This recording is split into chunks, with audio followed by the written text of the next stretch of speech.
আমার তো দোকান দুইটে একজনে দখল করে নিতেছে। এখন দেখি কার কাছে যাই সমাধানটা পামু, নিজেও তো বলতে পারতেছি না। আরে বিল্লা ভাই, বিল্লা ভাইয়ের কাছে গেলে মনে হয় সমাধান পামু।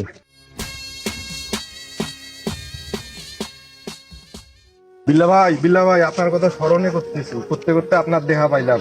কি ভাই, সমস্যা? ভাই আমি খুব বিপদের মধ্যে আছি ভাই।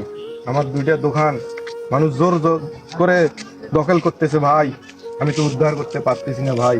বিষয়টা একটু আপনি দেখেন ভাই, আমার দোকানটা উদ্ধার করে দিয়েন ভাই। হ্যাঁ, উদ্ধার করে দিতে পারি, কিন্তু একটা শর্তে, আমার মাল লাগবে। মাল মাল ছাড়া জানো তো ভাই কিচ্ছু হয় না। আপনারে আমি মাল দুনিয়াটা দিমু এমন। ভাই, আপনারে আমি মাল দিমু ভাই। হ্যাঁ, আপনি আমার দোকান দুইটা উদ্ধার করে দিয়েন ভাই। হ্যাঁ দিব। সমস্যা তো সমস্যা নাই। নাম আমার বিল্লা। ওই হারামজাদারে খাবো আমি গিল্লা, আমার চেনে না। একদম পুলিশ করে দিব আমি।